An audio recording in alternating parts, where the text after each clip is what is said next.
estamos de volta para o nosso segundo bloco dos estudos sobre o pagamento direto, parte 2.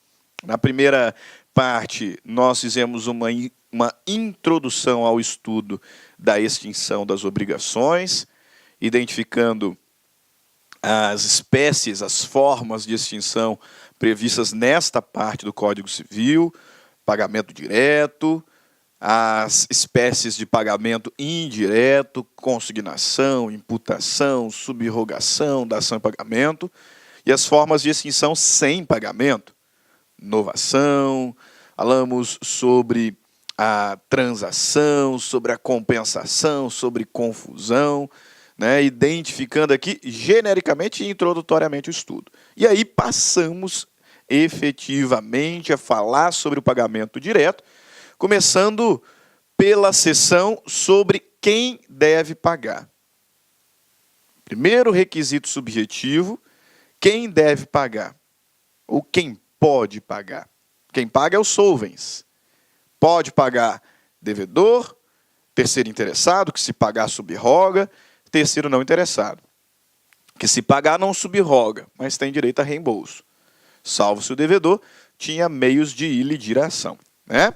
Agora a gente segue ainda com os requisitos subjetivos, ou seja, com as regras que estão relacionadas aos sujeitos da obrigação e do pagamento, para identificar a quem pagar.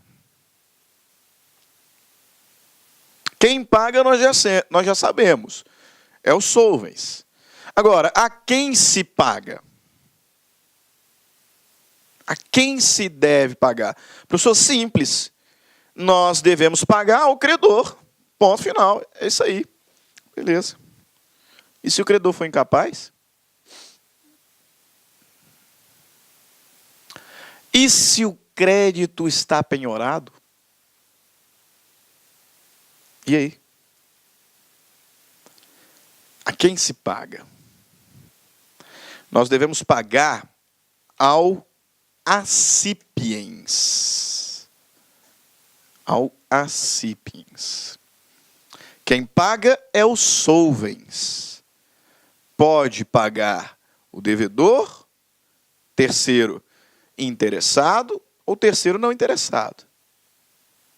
O pagamento é feito ao accipiens. Ao accipiens. E é verdade que, em regra, o accipiens será o próprio credor. Em regra será, poxa. É lógico. Quem que eu vou pagar? Vou pagar para o credor. Isso é de fato. Em regra é isso mesmo. O credor será o accipiens. Agora, excepcionalmente, nós temos situações em que o devedor não pode pagar para o credor, sabia? É isso mesmo. O indivíduo é devedor da obrigação, sabe quem é o seu credor e não pode pagar para o credor. Existem situações excepcionais em que, se o pagamento for feito ao credor, ele é inválido. Existem situações em que, se o pagamento for feito para o credor, este ato não exonera o devedor. Não extingue a obrigação. Olha só que curioso. Existem situações em que, se o pagamento for feito ao credor, você está pagando mal.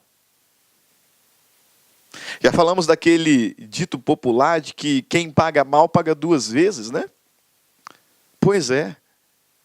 Existem situações em que, se o pagamento for feito ao credor, ele está errado. Se o pagamento for feito ao credor, ele está sendo mal feito. Isso significa que o devedor pode ser cobrado de novo. O pagamento é feito ao accipiens. O pagamento é feito ao accipiens. Em regra, ele é o credor. Mas existem situações em que o pagamento não pode ser feito ao credor. Tem que ser feito ao seu representante legal, os pais, judicial, tutor, curador, ou convencional, mandatário. Porque o credor é incapaz.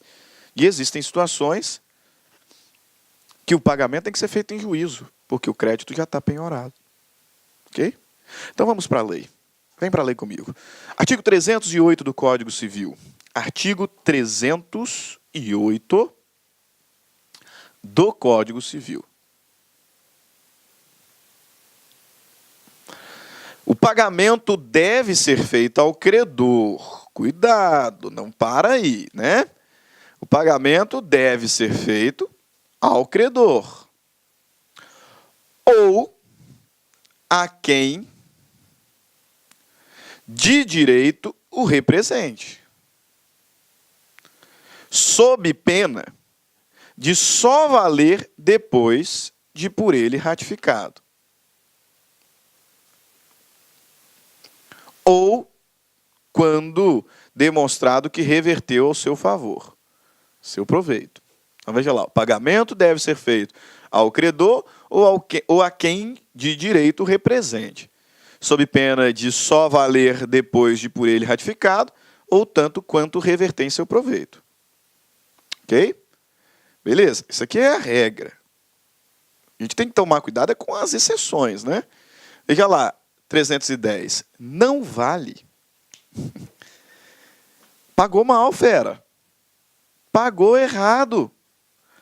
Não vale o pagamento cientemente feito a credor incapaz de quitar, se o devedor não provar que em benefício dele efetivamente se reverteu. Só pagou para o credor, mas o credor era incapaz e você sabia que era, tá? Ele era incapaz e você sabia que era. Assumiu o risco, pagou mal. Se você não provar que esse pagamento se reverteu em benefício do credor, pagou errado, vai ter que pagar de novo. Tem que pagar de novo. Artigo 312. Se o devedor pagar ao credor, apesar de intimado da penhora feita sobre o crédito, ou da impugnação a ele oposta por terceiros, o pagamento não valerá. Olha só que curioso, né? Se o devedor pagar ao credor, apesar de intimado da penhora, o pagamento não valerá. Pagou errado, bobo. Pagou errado. Não valerá contra esses que poderão constranger o devedor a pagar de novo. Quem paga mal, paga duas vezes. Quem paga mal, paga duas vezes. Exatamente. Paga mal, paga duas vezes. O pagamento ele deve ser feito ao credor ou a quem o represente, em regra. Mas não é válido o pagamento feito ao credor sabidamente incapaz. Não é válido o pagamento feito ao credor se o devedor foi intimado da penhora do crédito. Pagou mal. Pode ser constrangido a pagar de novo. Pode ser constrangido a pagar de novo. Ok? Os requisitos subjetivos do pagamento direto são esses. Quem paga e a quem se paga. Né? O regramento sobre os solvens e o regramento sobre o acipens. A partir do ponto 4 aqui, dos nossos slides, nós passamos a falar sobre requisitos objetivos. Requisitos objetivos. Okay? Os requisitos subjetivos do pagamento direto. Quem paga e a quem se paga. Agora, os requisitos objetivos, onde nós vamos analisar elementos como quando se deve pagar, onde deve ser feito o pagamento e como se faz prova do pagamento. Nas aulas introdutórias ao direito das obrigações, nós aprendemos que a obrigação ela é dotada de exigibilidade. Portanto, se a prestação não é voluntariamente cumprida, o devedor pode ser constrangido a pagar em juízo. E se não paga em juízo, pode até ter o seu patrimônio agredido para garantir o pagamento devido. É o que nós chamamos de débito e responsabilidade. A obrigação ela surge com um débito. E se esse débito não for voluntariamente cumprido, aparece então a responsabilidade, que é a possibilidade de exigir coercitivamente o pagamento da obrigação. Lembra disso? Pois é. Você entra em inadimplência quando a obrigação vence e não é paga. Isso significa que é imprescindível sabermos sobre o tempo do pagamento. É indispensável que saibamos acerca do tempo do pagamento. Porque se eu não pagar no tempo certo, me torno inadimplente, surge responsabilidade civil e eu posso ser demandado judicialmente. Pegou? Artigo 331 do Código Civil, veja lá. Sobre o tempo do pagamento. Salvo disposição legal em contrário, não tendo sido ajustado época para pagamento, pode o credor exigi-lo imediatamente. Significa que, em regra, meus amigos, a obrigação ela é de execução instantânea. Em regra, a obrigação ela é de execução instantânea. Porque se não for estipulado prazo para pagar, desde o momento em que surge a obrigação, temos então a possibilidade do credor exigir judicialmente o seu cumprimento. Não tendo sido ajustado prazo para pagar, então o credor pode exigi-lo imediatamente. O que significa que, em regra, a obrigação ela é de execução instantânea.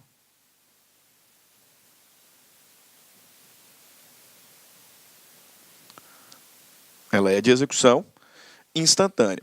Artigo 332. As obrigações condicionais cumprem-se na data do implemento da condição, cabendo ao credor prova que deste teve ciência o devedor. Beleza, tranquilo. Texto autoexplicativo. Se você souber o que é uma obrigação condicional. O que é uma obrigação condicional? O que é condição? O que é condição? Parte geral do Código Civil. Todo negócio jurídico nós devemos analisar a partir de 3 planos. Plano da existência, plano da validade, plano da eficácia. Escada ponteana, doutrina elaborada por Pontes de Miranda. Nós temos os elementos existenciais, vontade, objeto, agente, forma. Nós temos os elementos de validade, a vontade tem que ser livre, o agente tem que ser capaz, o objeto tem que ser lícito, possível, determinado, determinável, e a forma prescrita ou não defesa em lei, sob pena de invalidade, nulidade ou anulabilidade. Pronto. Existe, é válido, em regra, produz efeitos. Em regra. Porque existem alguns elementos acidentais, assim chamados porque são elementos que impedem ou fazem cessar os efeitos do negócio jurídico. 3 são os elementos acidentais: condição, termo e encargo. Encargo é um ônus. Por exemplo, doação modal, doação com encargo. Olá, meus amigos, minhas amigas, e aí, gostou do professor Stanley? Digo para vocês, sem medo de ser feliz, que o professor Stanley é um dos melhores professores de Direito e Processo Civil do Brasil. ele é uma estrela em ascensão, com certeza, professor Stanley, aqui da Lá Concursos. Eu quero dizer para vocês o seguinte, nós aqui da Lá Concursos, nós temos o Stanley como nosso parceiro, nosso professor, nosso amigo da nossa casa aqui da Lá Concursos. E ele preparou um super curso de Direito Civil, né? Então, o professor Stanley é o nosso professor aqui de Direito Civil e nós estamos montando uma isolada com todas as aulas de Direito Civil constantes no site para a galera. Quanto custa, professor? Você não vai nem acreditar. Olha só, 10 parcelas, tá? 10 parcelas de R$ 9,00, ou seja, R$ 90,00 você vai ter direito à isolada do professor Stanley aqui da Lá Concurso. Professor, o que tem nesse módulo, né? Nós temos a parte geral e nós temos também a parte específica, né? A parte geral das pessoas, dos bens ali, dos fatos jurídicos, né? É a parte geral do Código Civil, gravado por Stanley, e a parte especial, claro, não são todos os módulos, mas lá nós temos lá o direito das obrigações, nós temos das obrigações, temos contratos, parte geral, direito das coisas. E o professor Stanley tem uma agenda de gravação conosco aqui da Lá Concursos, semanalmente, durante 90 dias, olha só, papo reto com vocês, durante 90 dias você vai ter direito a todas as atualizações no site. E além disso, você pode assistir às aulas quantas vezes quiser e na hora que desejar. Eu, professor Luiz, eu sou até suspeito de falar desse profissional maravilhoso que é o professor Stanley, mas eu digo para vocês que quem estuda com Stanley fica fã do direito civil e do processo civil. Essa isolada é de direito civil. Nós estamos preparando a isolada do professor Stanley também de processo civil. Tá certo, meus amigos? Então, um forte abraço, eu espero vocês aqui na Lá Concursos. Fui, tchau. Clique lá.